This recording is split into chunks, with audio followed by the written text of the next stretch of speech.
Hi, welcome. In case you're watching this recording, you're welcome to the show Don't Tell When Writing class, hosted by me, Margaret Adetime.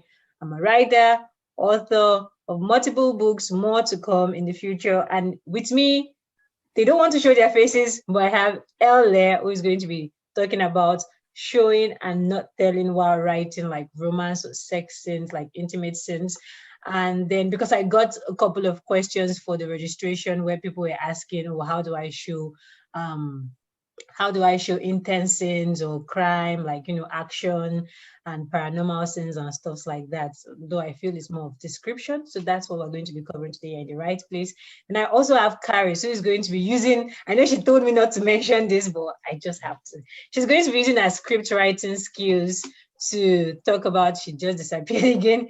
She's going to be using her script writing skills to share more about, showing and not telling in dialogues. Because when when people write scripts, they mainly just tell you what the character is saying, and they just tell you where the character is standing, if they are sitting, if they are standing, cut one, cut two. But the fact that, or the talent of being able to merge both script writing and fiction writing and having it flow easily is a gift that some people struggle to have. Even Elle actually also writes scripts. So yes, we are in the hands of great people this evening or tonight for some people. So I'm going to be sharing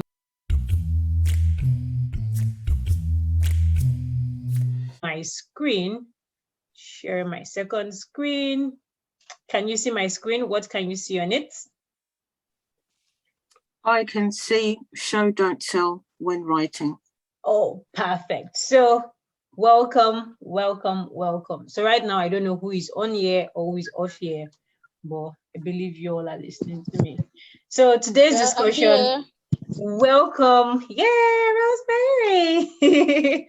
Welcome, Rosemary. Thanks a lot for stopping by. Because, yeah, we're going to learn a lot today and we're going to analyze a lot today. So today's discussion, we're going to be covering, what is show, don't tell. We're going to have practical examples. I will be sharing an example, like a general overview. Author Elia would also be sharing an example, and Caris from the 360s Writers Hub would also be sharing an example. Then we'd go to the question and answer part. Then let's start. What is show, don't tell? Anyone wants to share in the audience? Thank you. Any idea? Because I know I got a lot of questions. Some people were like, I've never heard about it before. And I actually believe that if you've never heard about it, maybe you have probably, done a little bit of research, like after, you registered for the class.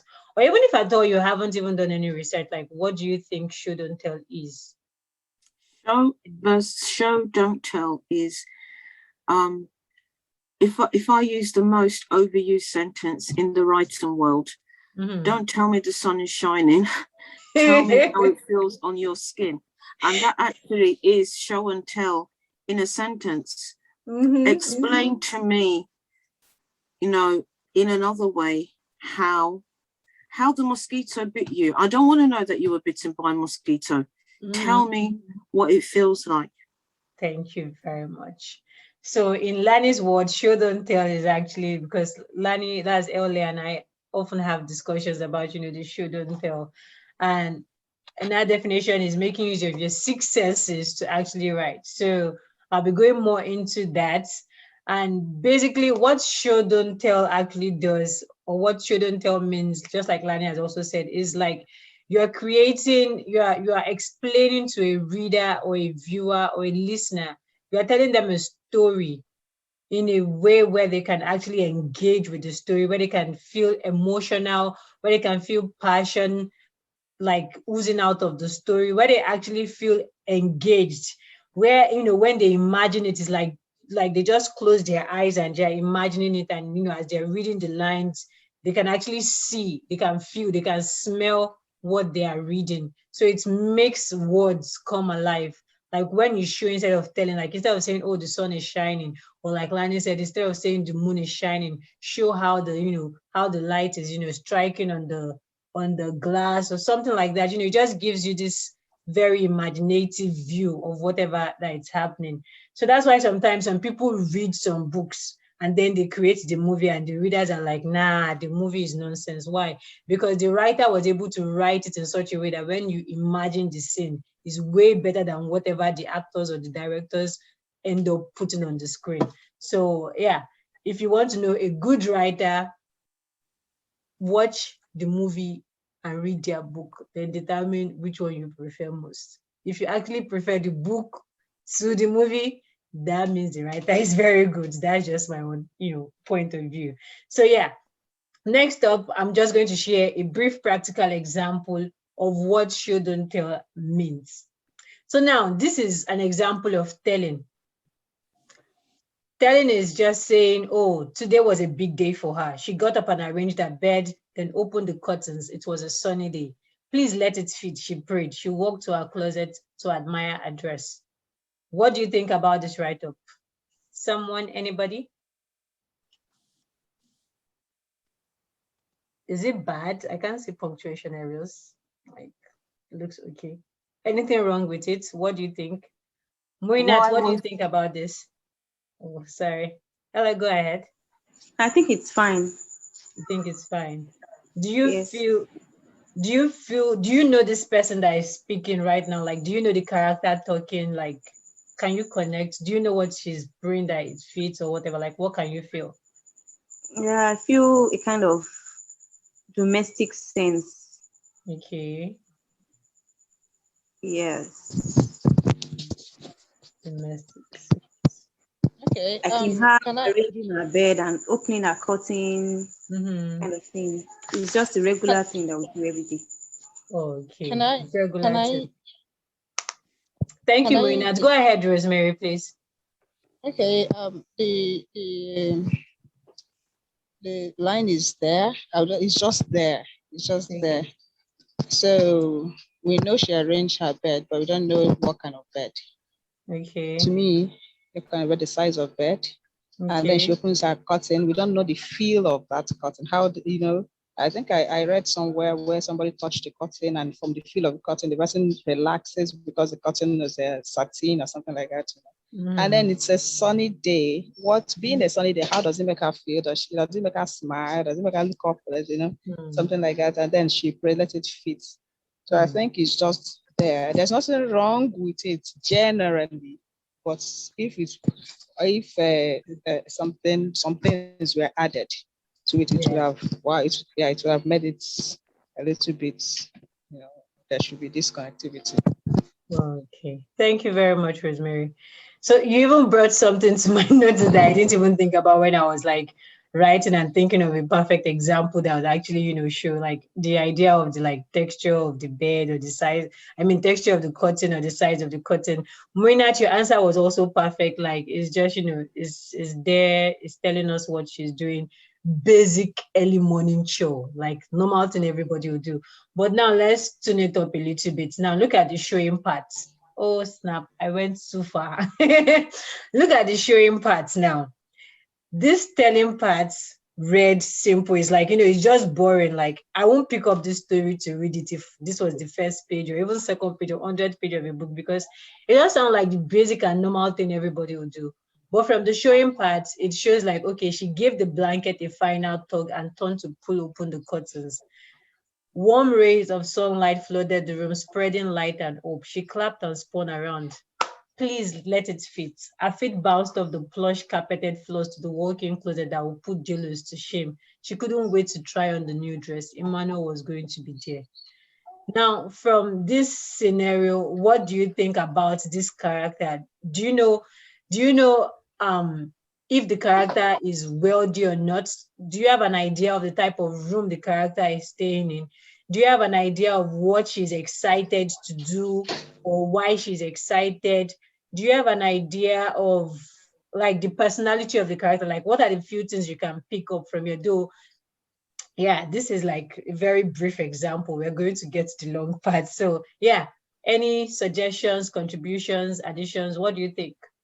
You've foreshadowed the stuff in there by saying that your warm rays of sunlight flooded the room, spreading light and hope. And for me, light and hope. You're foreshadowing something. What is she hoping for?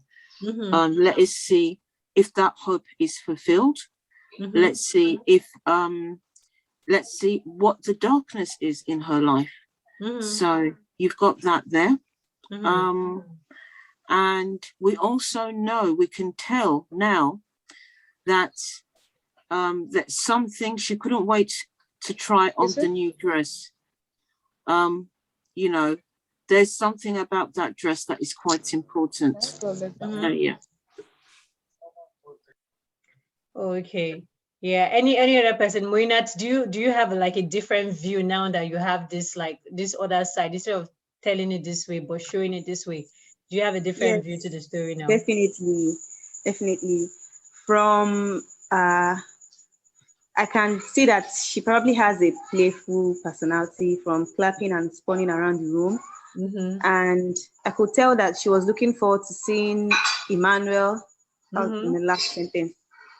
She wants to, and also there's a bit of, like, it shows that her lifestyle is probably a bit on the rich side. Yeah. From having a closet that is comparable to that of JLo.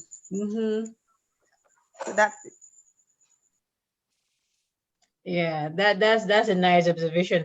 And you did, like, the writer didn't have to put it there like, oh, she's as rich as JLo, or her clothes as, like, there's this way, everything just slides in, and it doesn't have to be so like, oh, if you compare our closet to JLo's zone, it's going to be better, or it's going to be, greater than JLo's shoes, or the number of belts JLo has. Then yeah, the type of personality she has also as well, like, she's this type of person that whenever she's excited, she's all over the place, she's jumpy. And yeah, the spreading of light and up, just like earlier also mentioned, like, okay, there might be something dark going on, or there might be something, happy going on. So we want to know the dark, we want to know the light. Like, you're curious to know, okay, what is happening in this person's life? This person is rich. This person wants to try on a new dress. Like Rosemary also said as well too, like, okay, there's something special about that dress. What does the dress look like? Now, we want to read more about this person's life. Who is Emmanuel? Is Emmanuel our uncle? Is he a dad? Is he a boyfriend? People might assume he's a boyfriend, but if we read the story further, we might end up finding out that it's actually maybe a dad that is not always around, or something. Like, it just, you can foreshadow a lot of things while showing. You can actually infuse a lot of things about the character's personality. And I was looking for the best image on Canva to, like, portray what I was trying to, write here. And this was the best image I could find. So, like, just, they say a picture speaks louder. How they put it, like, a picture says 1,000 words or something like that. A picture is worth 1,000 words. So this picture alone, if you decide to, like, describe it and show it just like it is, like, you talk about the lady holding the cup of coffee, maybe she's even a tea person. So talk about that, talk about the ray of the sunlight, talk about how she's looking at the high-rise building. This person is a rich person for her apartment to be in somewhere like in this type of area. You get, so it goes on and on and on like that. So basically, what Show Don't Tell does for your story, it actually reviews your character. It tells you what they say, what they think, what they do, describes what they are doing, describes the situation. It also shows what other characters are saying about them, like for their traits and their personality. Carrie will be speaking more about this, like, as we go further, then how other characters react to them. It shows all these things. This is what happens. Then for those people, like, I often hear some people say, oh, I don't know how to write, I don't know how to write a novel. I only write short stories. I only write 5,000 words. I only write 10,000 words. And when I view their manuscripts, I realize that they have a very strong story to tell. Like, their story is so strong. There are so many ways to explore it, only because they don't know how to use, like, this show don't tell mechanics or style. Then they just end up writing a 10,000 worded story, and that's the end of the story. But they actually, if only they know how to, if only you know how to utilize this in your story, then you can actually write stories that will span like 80,000 words or you can even do a series, 3-part book of 60,000 words each, and you can go on and on. But there's also a part that becomes dangerous where people, just describe and describe and describe stuff. So it becomes boring and like, can we just get to the action part where people are having conversations already? But that's where Kairos will also be dwelling on that, actually, mixing dialogue with description as well, so people don't get bored. Some people, you just pick up their book and the first thing you're saying is, she lives in a house 2 story above them, her neighbor stays there, then down below lives this person, they drive to school and they eat gari in the morning, they eat rice at night. The person gives a long, like for the first 3 or 4 pages, it's long description. So instead of doing all that long description, you have to learn to put, dialogues in between and use show, don't tell style. So going back to this example, she gave the blanket a final tug and turned to pull open the curtains. This actually shows the action, what the character is doing at that point in time. We don't even need to know the name of this character, but we can tell that, okay, this person is neat. This person, like, how many of us actually wakes up in the morning to arrange our bed when we get up? Anyone? I do it once. I do. Okay. I don't. I don't. I do. Yeah. You do? I don't. Once in a while. Once in a while. Same here. I'm also once in a while person, but for this type of person, depending on subsequent chapters or when we get to see her, if we see her here in our bedroom, we can now end up saying that, maybe this person is actually a very clean person or whatever. Then warm rays of sunlight flooded the room. This is telling us that it's early in the morning. It is also, maybe she's a sun person or whatever. She clapped and spun around, just like Moinat also said, like, this shows a type of personality, like she's excited about the day as well too. Please let it fit. This is infusing what they are saying into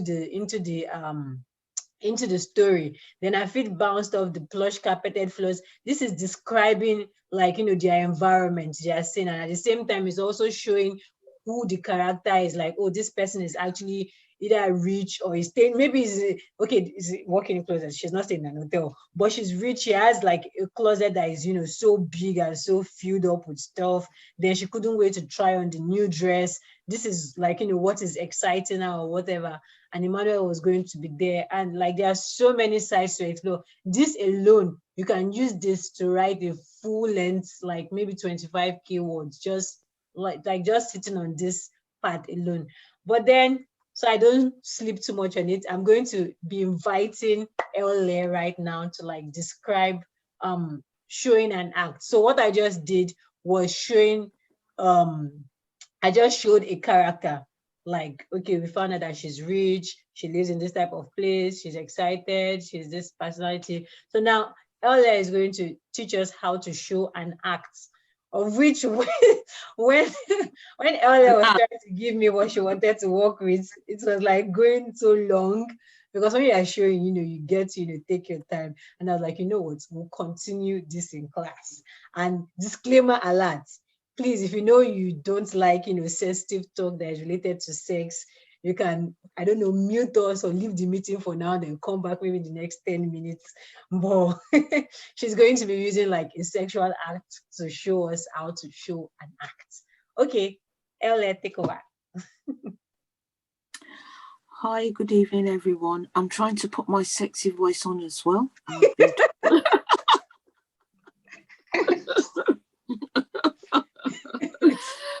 Oh, God.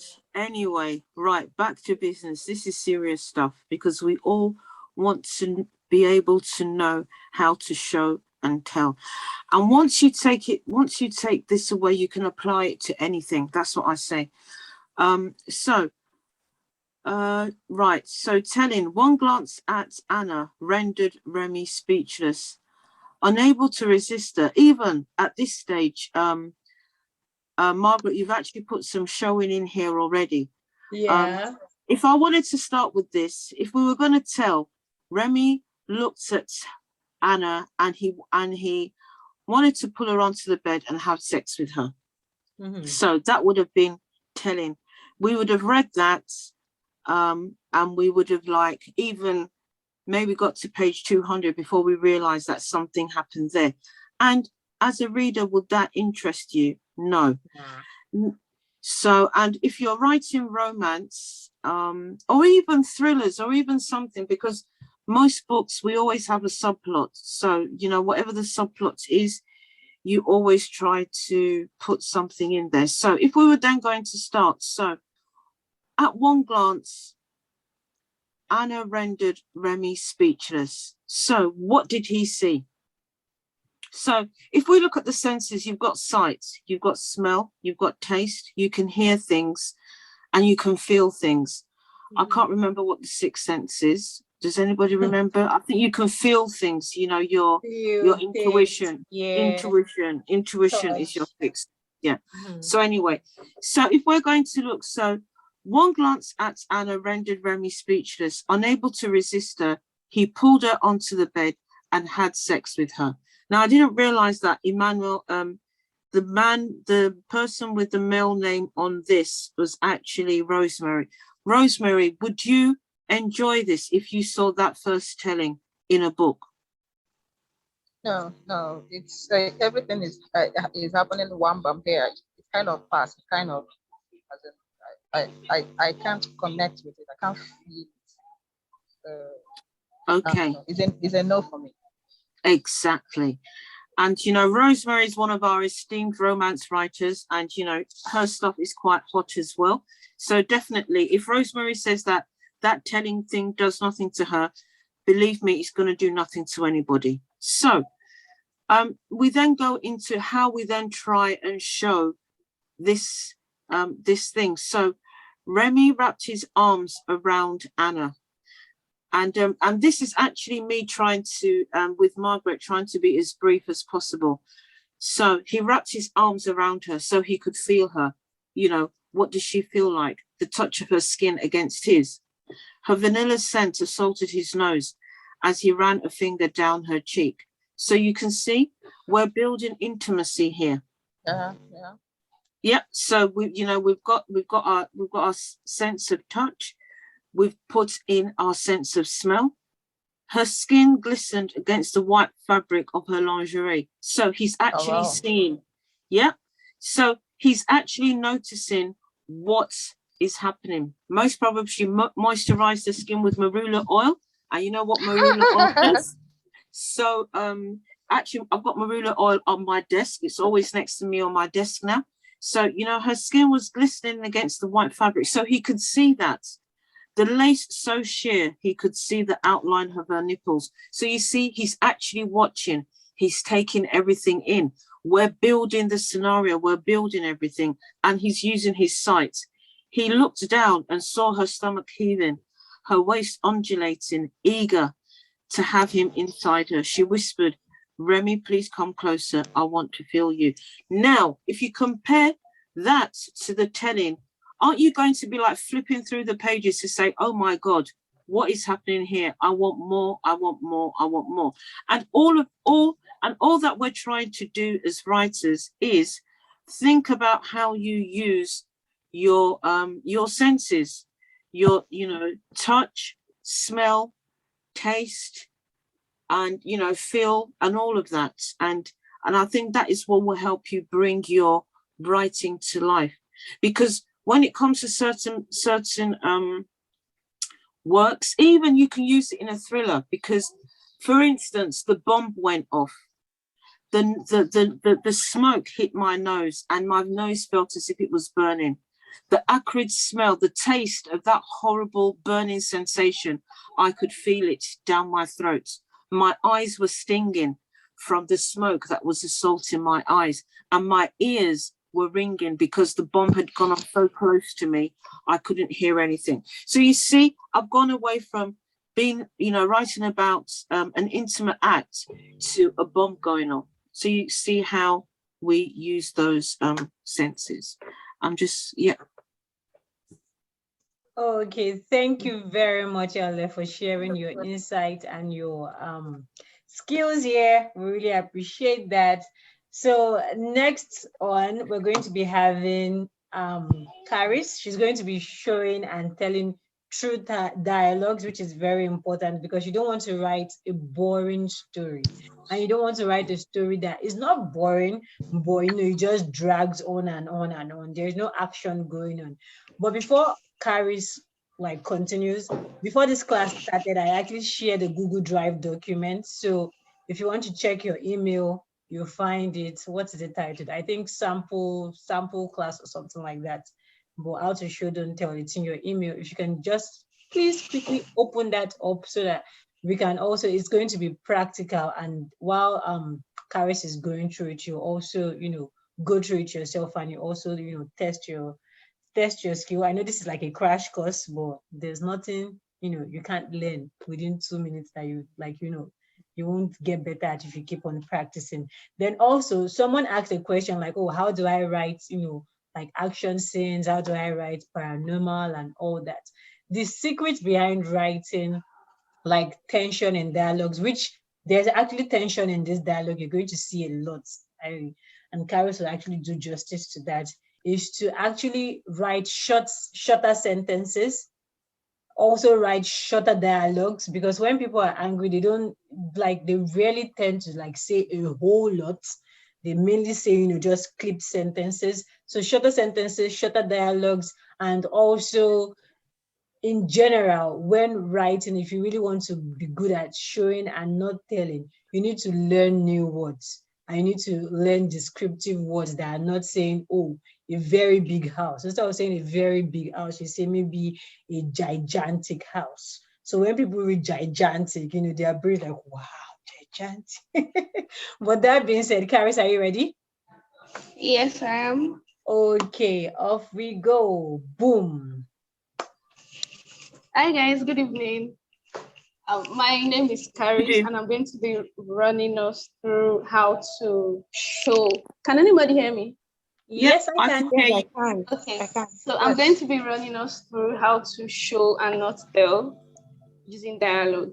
So basically, I deal more with script writing. So I'm going to merge my experience as a script writer, because with script writing, we deal with a combination of description and dialogues, but it contains more of dialogues than description. So I'm going to merge that and combine it through, to talk about fiction writing. So, do we all have the document already? Yeah. Yes. Yes. Okay. All right. So when it comes to dialogue, one great thing about dialogue is that it has the ability to reflect and transform your characters. Like, it helps your characters to sound believable. Let me come from the angle of a movie script. Have you ever seen a movie where by the time you hear the characters talking, something just clicks off in your head and you're like, wait, people don't really sound like that in real life. True. This sounds so unbelievable. Like, why are they sounding like robots? That kind of thing. So one clear example is, okay, let's assume a scene where the characters are there's an argument. In real life setting, I don't know about you guys, but personally, I know when I'm in the middle of an argument with someone in real life, I don't wait for the person to finish up their statements before cutting it. So it's like, I'm angry with you. We are both shouting at each other. There's no, do you actually wait for the person on the other line to complete the statement? Or maybe the person is like, I'm mad at you. And then you wait for the person to complete. And you're like, I'm mad at you too. No, there's always a break. And it's like, everybody wants to be heard. It's like you're cutting into the conversation. You don't wait for the person on the other end to finish talking before you come into the picture. So if you're writing a scene where your characters are arguing, for instance, and then you go on with the line of, what you did today was really annoying, full stop. That's character A. Then character B waits for character A to finish talking before stating our own point. That's why you see some scenes where before a particular dialogue is finished, you see someone cuts into the picture. That kind of situation paints a picture to you that, okay, there's an argument going on. So basically, when people are arguing, they don't really wait for the other person to finish their statements before interjecting into the sense. I don't know if you get what I'm saying. Yes. Is anybody Yeah, following? we do. We do. Okay. Yes. Okay. Yeah. Yeah, So moving understanding. on, another thing dialogue does for us is with dialogue in a scene, it shows your character conversing with each other. There's body language. Yes, you can depict body language using dialogue. You have movements. With dialogue, your characters are interacting with their setting. When I mean setting, I mean through dialogue, you can portray what time of the day your character is in. You don't necessarily have to say it is in the morning. Through the dialogue of your character, you can tell your reader, okay, it's in the morning, it's raining, the weather is cold. So then also through dialogue, your characters get to voice their opinion. So now we are going to take a look at the examples provided. You can all open the document Margaret sent. Okay, it sounds like we're opening Bible. Go ahead, Karis. Okay, so I'm going to start with the first example here. Charles proposed to Tade, but because she was insecure about her morning breath, she couldn't say yes the way he would have loved to hear it. They had an argument and Charles stormed out of the room. So looking at so now looking at this story, yeah, it's a story. Looking at this story, can anyone actually talk about what exactly is going on in this particular scene? Like using Like just based on what you've read so far, do you have any idea what is going on? Can you state some, okay, what's wrong with the characters? What are the characters going through? What's the cause of their arguments and stuff? Nothing. It's flat. Okay.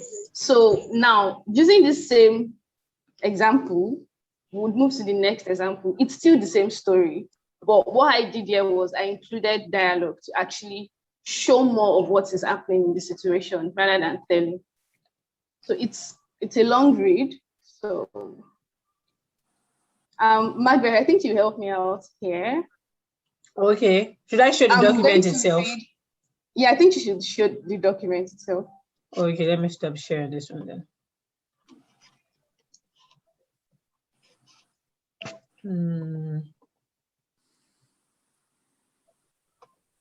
Sorry about the delay. Man, this is why I'm sticking with my job. Where's the documents? I hope this is the right one. Yeah, this is it, right? This is what you're saying? Yes, that's it. Mm-hmm. Okay, so I want to make it as interactive as possible. So we would all take the lines together. I think I'm going to take the part of Tade. Margaret, you take the part of Charles. Okay. Then please, can you zoom in a bit? That's what I'm trying to do. Okay. Yeah, better. Cool. Can everybody see it now? This is too big. Let me take it back a little bit. I can. Yes, I can. Yeah. Okay, so Muinat, again, I'm going to take the part of Tade. Margaret is going to take the part of Charles. Muinat, you're going to help with the descriptions. All right.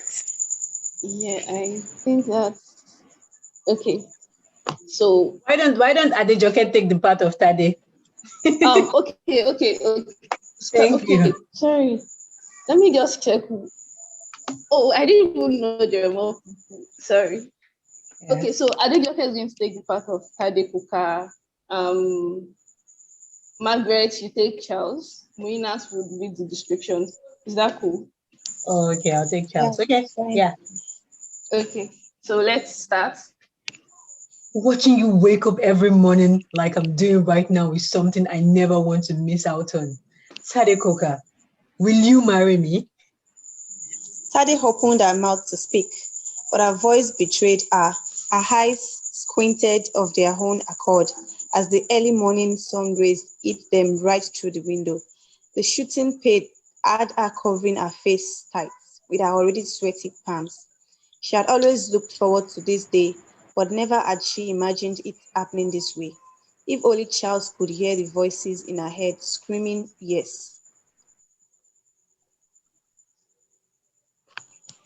Who is Charles? Tade, that's I'm Okay, Charles. that's me. Yeah.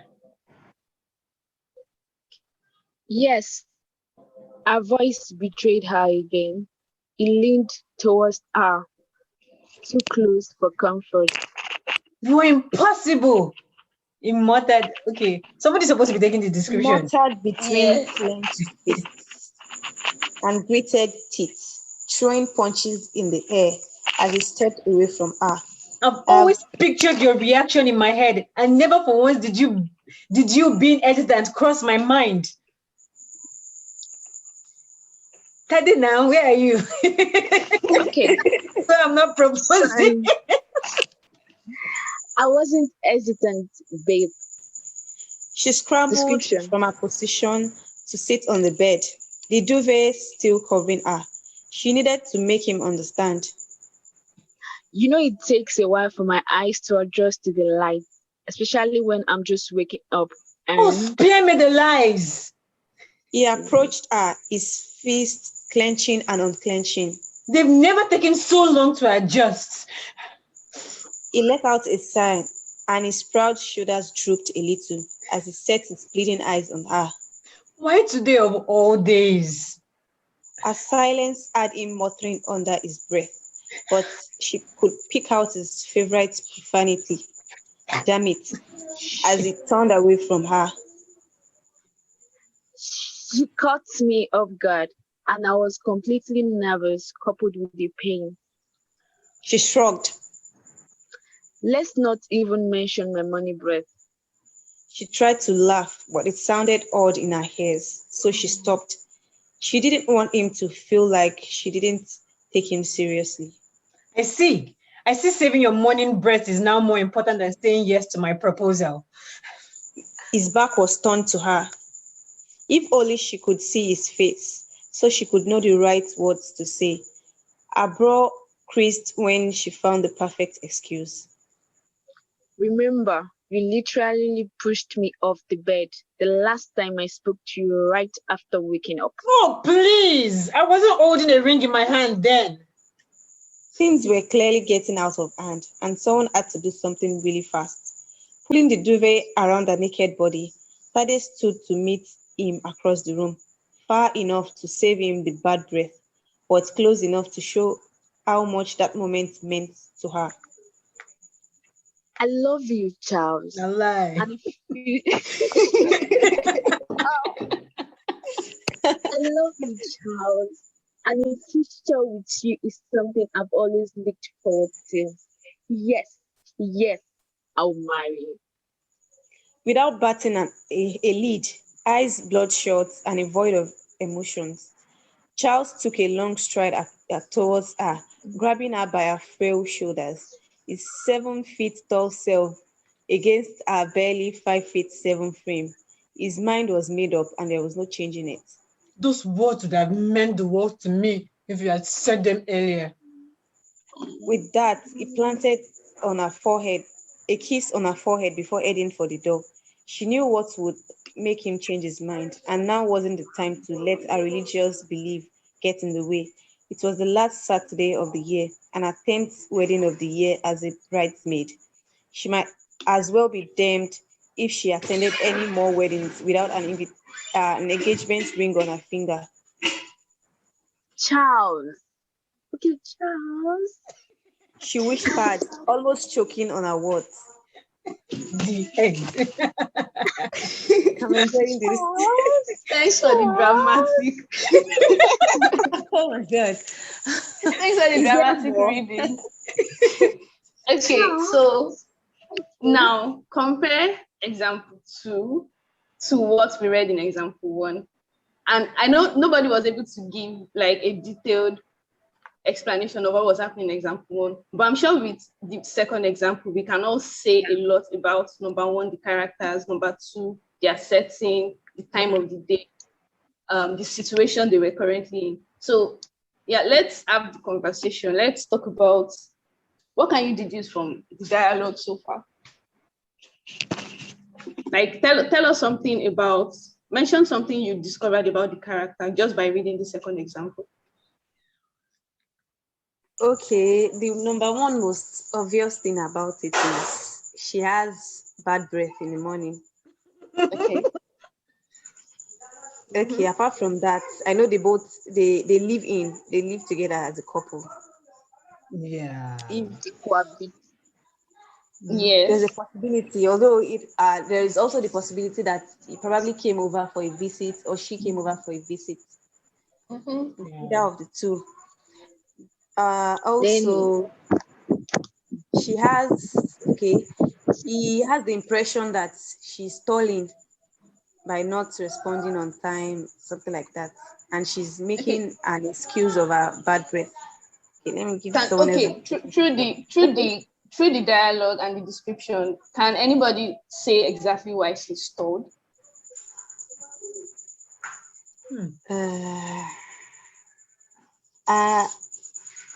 Okay, can I try and Yeah, sure, you can. There's no right or okay? wrong answer. I think Yeah, exactly. it's probably a religious beliefs or something because there was something about that at the end. So there's a Okay. possibility. Okay. Does anyone have any other response? I believe that she has a kind of complex regarding her breath because most probably somewhere in the past somebody has teased her or done something to her about her morning breath, and she's very conscious of it. he Yeah, actually tried exactly. to push the Pardon? Did you hear me? Yes, Yeah, I someone thought someone said said something. Was something that now. Adejoke or Muinat? Yes, I was trying to look for that part where she said he actually tried pushing her off the bed the previous night or so. Yeah, true. Okay. Everyone has actually given a perfect response so far. So from the second example, Yeah. if we look at the second paragraph, it stated there that Kadi opened her mouth to speak, but her voice betrayed her. So definitely she was in bed.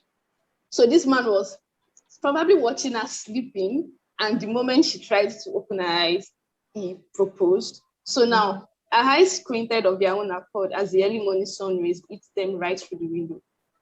The shooting pain had her covering her face tight with her already sweaty palms. So if this lady, personally, I'm photosensitive. So the moment I use glasses too. So the moment I wake up in the morning, it takes me a long time for my eyes to adjust to the light. Like once I wake up from bed, I can't step out immediately because instantly, like the light, it's just piercing.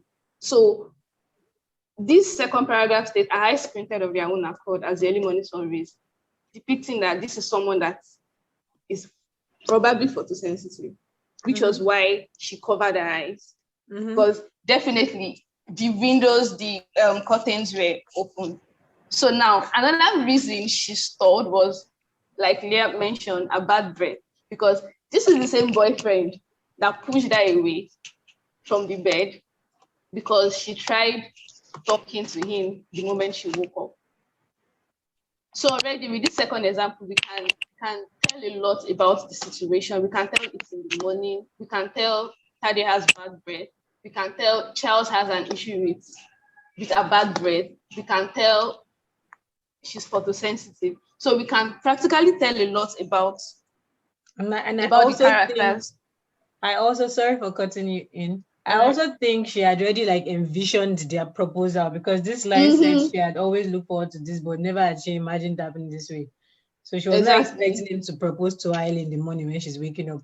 And then this final line as well says, she was not going to go to a wedding like at 10. She was not going to go to the wedding without being engaged. So she was going to find a way to like, get into proposal or like, something. Yeah, true. Someone was saying something. Yeah, I wanted to mention that she was probably disoriented. Okay. That was why she could not respond the way he wanted. Apart from Yeah, her, so it was like mixed feelings. She felt pain. She felt nervous. At the same time, like you're not expecting, imagine opening your eyes and the next thing your partner is proposing to you. Like, who even does that? Yeah, some people can be that weird. Romantic. Oh. Welcome, everyone, Mide. Astrid, I'm just seeing you. Thank you. Good evening. Hi, everyone. Hi. Hi. Yeah. Do you have any, like, were you here when we started? No, I wasn't, but then I think I saw the document first. Oh. So I kind of, so I think everyone's opinion has been right to a great extent. So for Tade, I think probably she already has an episode with her bad breath. So she does not want that to come back again. You know, it can be something, you know, probably a self-esteem issue or something. So she doesn't want a repeat show of that. And it could also be that probably she's all this kind of person that always cranky in the morning. She's not a morning person. So it could be anything actually, and it could be that the whole thing came as a shock to her. So she was just like, though I heard it telling her say yes, but then she's like, what am I gonna say? This is not what I'm exactly. Yeah. So that's it for me. Thank you. All right. Thanks for the participation so far. So because of time, I'm going to be wrapping up. But okay, so there's one trick, because if there's one thing some writers dread a lot, and that's the fact that imagine you're writing and in your head you've written like 50 pages, and then you check and you're still on page 5 or you're still on page 6 or something. So one trick to actually fill up those spaces is to go back to your work and actually read through. The thing with telling in your story is that it actually limits what you can write. But when you start showing with dialogues, you realize, for instance, the first example, we had just how many lines? Like just barely 3 lines. But now imagine you're writing, maybe you want to write a story of 3,000 words, and this is all you can come up with, just 3 lines. Now imagine taking these 3 lines and fleshing it out, adding dialogues, adding action, and adding everything that is going to make the story captivating and even longer. So one trick to making your story, to adding more flesh to your story, is actually by making use of dialogue. And one mistake to also avoid when trying to show and not tell is putting your character in a situation where he or she is alone with her thoughts. Like imagine reading a book where all you are reading about is the character's thoughts. The character is not interacting with anybody. The character is not quarreling or arguing or having any conversation with anybody. You're just writing the thoughts of the character. It's going to bore your readers out. So as much as possible, I'm not saying your character shouldn't have instances where they get to think out loud, but I'm saying try as much as possible to limit putting them in that kind of situation. Find a way to, even if you find out your character is alone, find a way to just do something. Maybe someone barges into your character, someone steps on their feet, something that would make them talk and interact with people. It could be a phone call. So if you have lengthy solo scenes, it would actually make the story boring, and it's going to put your character in a kind of fix where the only thing your readers are saying is, okay, just your character's thoughts. That's the only thing you're telling them. So ensure you try as much as possible to give your character something to talk about. Put your character in a situation where they get to interact with people. Except you're writing about a character that has issues with interacting with people, then that's a different ballgame entirely. But for a movie, for a novel, for fiction, or whatever it is you're writing, it's like if you're watching a movie and you see a character that is just, all you're hearing in the movie is just the character's thoughts, I doubt you're going to see that movie to the end. But what drives the movie is, okay, you see your character interacting with other people. So through dialogue, you get to show, you get to tell, and then you need to also strike a balance. I know we are trying to show, not tell, but in the process of showing, not telling, don't make the mistake of showing too much that you now forget to tell. it's all about striking a balance. Mm-hmm. So yeah, that's it basically. And I think Margaret will take it up from here. I think I'm done. Yeah. Thank you very, very, very much, my dear Caris. I really appreciate You're it. welcome. Thanks a lot, Ele. Yeah, just like Caris said, to buttress on that, like always show your character interacting either with a person, a thing, or a place. It doesn't just have to be like with a person. It could also be a place, it could also be a thing. It could also be like if you want to show them interacting with a place, you can show, them trying something new, or even with food. Okay, is food a thing? Yeah, food is a thing. You show them interacting with this, because even as humans, we tend to, I'm sure you talk to maybe your phone sometimes, like, why are you not charging now? You get, so that also, gives life to the story as well too. So try as much as possible to infuse that into your writing. And then going forward, before we get to the question and answer part, we are in the guided practice part. So what we are going to be doing now, I really enjoyed like how Caris, did all that part of getting us to act movie. You become a director soon. I'm waiting. What we're going to do now is every one of us. So we're going to start with, let me see. We're going to, on my list, I have Muinat, Irewamide, Adejoke, Elle, Emmanuel, Caris, then myself. So I have a list of some things here. We're not going to write because that will take a lot of time, but maybe I'll set a timer. Okay, let me not put pressure. Let's just let it flow. But just, here are some words. But now what I want us to do is to show these words instead of, just telling us that, oh, the garden was beautiful. What made the garden beautiful, you get? So we're going to start with Muinat. So going backwards like that, we have Muinat. So Muinat is going to show us that the garden is beautiful or was beautiful. Irewamide will show us that the cake was delicious. Adejoke will show us that that it was Harmattan season. Then Elle will show us that, why do we have to use love for you? He loved everything about her. Then Rosemary will show us that she was scared. Then Caris has done her own showing. Oh, Elle had done hers too. Okay, let's just start first. So let's start with Muinat. Are you ready? Just, few words. You don't have to spend time because this takes a while. It takes a while because like doing show actually occurs after you've actually told it. Like, okay, if you want to write, you first of all tell, like when you're writing your first drafts are more like telling drafts. So the second draft and third drafts are more showing drafts. So let's imagine this was your first draft. Your first draft was the garden is beautiful. Now help us rewrite this to show. So the floor is open. Okay. There was a light rain the day before. She could hear patters of rain on the window. Mm-hmm. Waking up in the morning, She decided to look out French windows. She opened the French windows and walked out into the garden.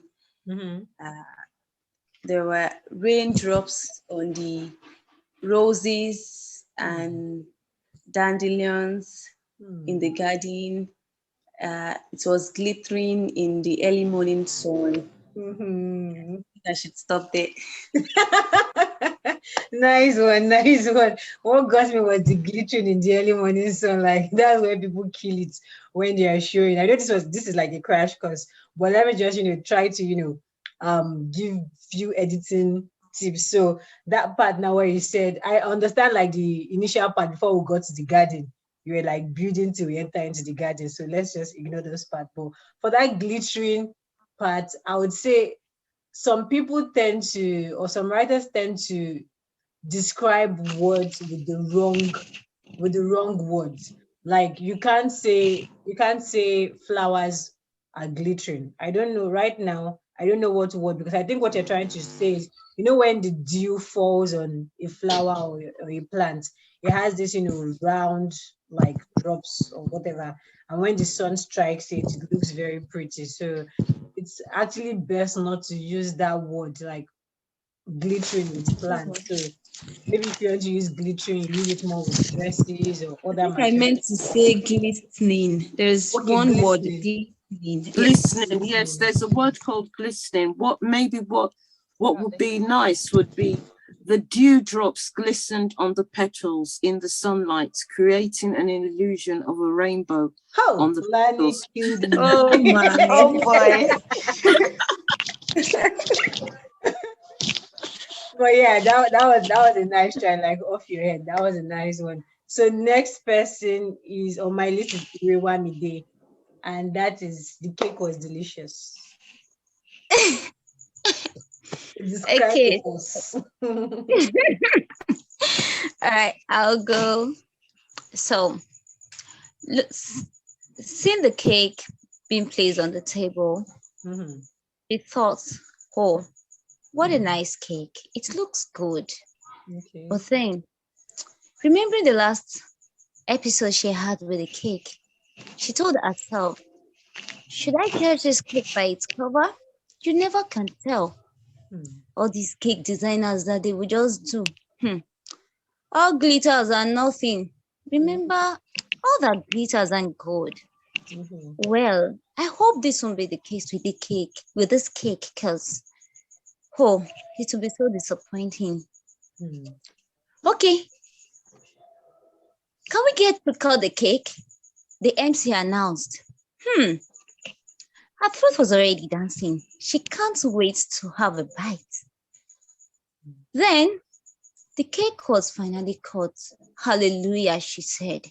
And when she got the cake, she saw that it's actually fluffy, or it looks fluffy. Okay, let's have a bite. And from the first bite, she said to herself, oh goodness, this is blissful. Can I have some more cake? She called to the waiter, and she got served. More and more and more, she requested for. Nice one. But it took us a while to get to the tasting of the cake. Nice one. So what I was saying for that as well, to like it took you a while to get to the like there were a lot of like inner thoughts and thinking that even me as the reader, like if it was like a written stuff, and I guess the point like just eat this cake now and see what is all this one. What is that? Parabole? You want to eat cake, which is what is baker's going to say? Why are you beefing? So that also could also show the personality of the character, but getting into it, like you use the word fluffy. The cake looked fluffy. You can't though it's kind of rare for you to see something and say it is fluffy. You have to feel it, you have to touch it. So you have to be careful of using words like that. So it would have been best if she had taken a bite or a spoon of it and she was like, wow, the taste, it exploded in her mouth and it was so fluffy, it melted as it got on her taste buds or on her tongue or whatever. So the words we actually choose to describe what we are saying really matters, because saying the cake was fluffy without actually, tasting it is not realistic. So when writing, you also need to put in mind, like, you have to, most when you ask some writer, like, oh, how do you, or actors themselves, like, how do you know, how did you kill that character? How did not kill like killed, but like, how did you, make it so good?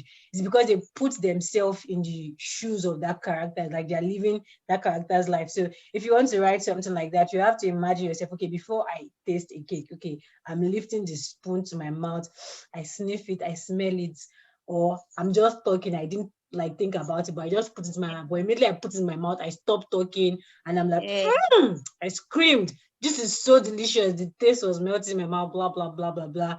But yeah, that's just me parabolating. But that was a nice one. Thank you. You're welcome. Next person on my list is Adejo Careful. It was Harmattan season. Just, yeah. Tell us, show us Harmattan.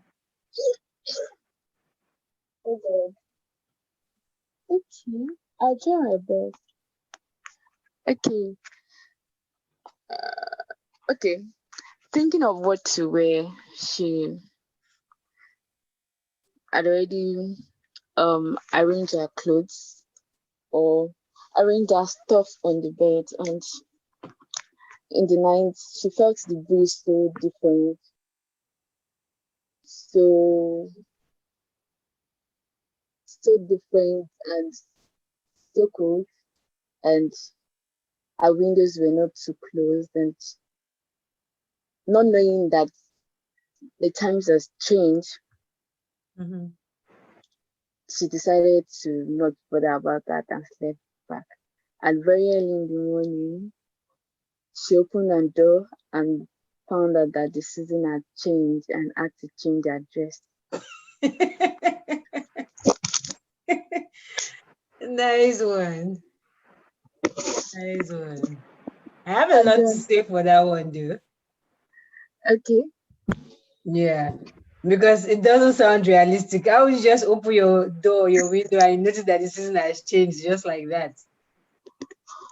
You know, you said it's the first draft, so. Nice one. You got me. You got me. Okay. Yeah. But I when you started, I actually thought you wanted to show Amatan through the clothes she chose to wear, but then you switched again to like opening the door. If you want to do something with that, you could actually say maybe she was, trying to prepare a clothes for the night, but she has to consider the weather because it gets pretty cold in the morning, then warm in the afternoons. So that kind of, depicts what Amatan looks like or feels like, or you can use like cracked skins and white ankles to describe it as well. Maybe he was walking and he noticed the pretty girl, only for him to look down and notice that cracked heels and she couldn't even apply cream. What kind of big girl is it? Something like that. I'm just, just like you're talking off my head. We'll soon be wrapping up in like 8 minutes. So up next, Rosemary. No, I don't know how to go about mine. He loves everything about her. Fear. Okay. Okay, she was scared. Okay, yeah. That's true. She was scared. Let me try this. I don't know whether it works. Okay. She sits in the dark with her legs pulled to her chest and her head rested on her knees, rocking herself back and forth. A burgeoning fear crawls up to her head like a crawling spider knitting its web all over her body. She catches a glimpse of the knife lying carelessly on the floor, covered with blood. Oh, the blood of her victim, the blood of the man she once called husband. Oh my gosh! I think we should. I don't know what that's. I was actually expecting that maybe she was scared of the dark, only for her to change it to others that she killed somebody. Oh my gosh! Oh no! Why now? Why? Why? That was a nice one too, but like I was actually expecting that it was something different. I just switched it. That's the beauty of showing and not telling. Thanks a lot for indulging us. And I'm not trying to be partial now because I know you. Let me see. What can I see that we can work with? Say something. No. It's actually justified. Like most of us are actually working from our head because Yes. Yeah. But I'm just trying to be more. I'm trying to help like others that actually spoke like before you do. Yeah. So like let's wrap it off. Lani, kill us, finish us. He loved everything about her. Finish us. Thank you. He loved everything about her. Right, yeah. Okay. Let me get into character. They were eating dinner and he watched as her dainty hands picked up her knife and fork and she put the sausage into her mouth. And he loved the way her lips, her mouth closed over the sausage and the way she always did that thing before she put the tip in her mouth and then, swallow the rest of it down her throat, and he could see it moving down her throat, and the way she let out a sigh of satisfaction whenever she finished eating sausages because he knew sausages and eggs were her favorite breakfast.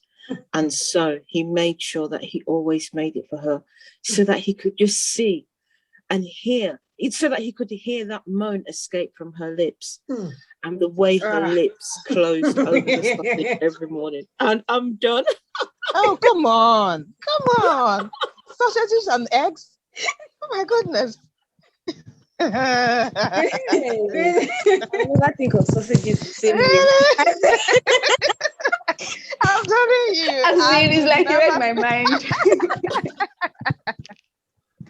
And her lips closes on the sausages. Oh my goodness.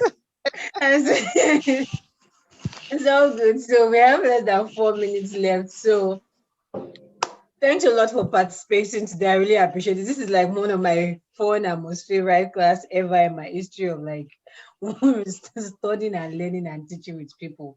Thanks a lot for making it engaging, for contributing, even if most of us don't really understand what we're doing, and like showing and not telling exactly, like it takes a lot of practice, it takes a lot of reading. Yeah. I don't know if you have any questions. Quickly, any questions? Questions? Somebody's asking if we can do this again, please. Where? Who? I think the person typed it. In the Oh, chat. wow, I've not been reading the chat. That's serious, my dear. Wait, I should be able to see the chat button now. Oh, there are actually 3 chats. Oh. Well, sure, we can. But right now, we are looking at sometime in September to do a full writing and publishing class and all that. So this is like the test run and all that. So yeah, sure, definitely. Just, stay tuned, follow Black female authors, go to my website, check out what I have on ground as well to follow Rosemary, follow Elle on Instagram, follow, the 360 Writers Hub. You'd actually find a lot of tips and all that. But definitely hope to do more of this as time will permit. Then Okay. I have a question okay, go ahead. regarding the balancing show and tell. How do we go about it? How do we make sure that the show is no more than the tell and the tell is no more than the show? Something like that. Yeah.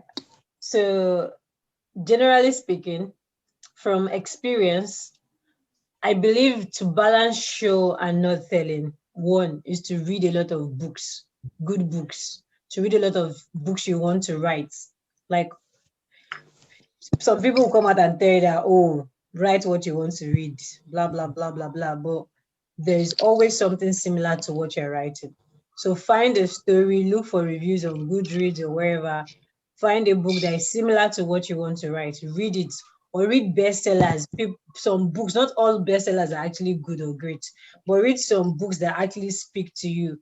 Read them and see how the writer actually combines, writing and the dialogue and describing what is happening and describing what has happened in the past and describing what might possibly happen in the future. Read it to actually understand how the writer is writing, their own style, then also try to craft your style. Then there's also something I learned as well too. When you're describing and when you're dialoguing, this is a long process, like coloring dialogues, coloring description, and coloring backstory. So if you color your documents, maybe you write a 2,000 word story and you color one blue, you color one green, you color one red. And if one is more than the other and it is not doing justice to the story, or is making the story lag or whatever, then just, know that it's time for you to edit those parts out. Then also look for critique partners, people that are good at what they do, that are your friends, to also read through your document. And when you have money, or if you have money, reach out to editors as well, to like good editors that will also edit your work. We have less than 1 minute to go. This is what I do. Then you can follow me on these platforms. I'll definitely link you up to other authors if you like slide into my DM. So yeah, basically read more, practice more, and be careful. Just like you asked that very insightful question, like how do you know when to not show too much or not tell too much? So you have to be careful by reading more books and learning. So So this is where we might call it a day. Thanks a lot for coming. Yeah, I didn't want to tell Lani that I actually have this on my side. I mean, don't tell me the moon is shining, show me the glint of light on broken glass. So thanks a lot for coming. If you have any more questions, yeah, feel free to slide into any one of us's DM, 360 Writers Hub, LLA, or Author Rosemary. Please hit the subscribe button, drop a comment, share with friends, like, do what you need to do. Yeah, like I said earlier, follow me on my website, subscribe to my newsletter so you know when something like this is popping up. Subscribe to me everywhere because I'm always posting about things like this when I want to do them. So yeah, thanks a lot for coming. Peace out.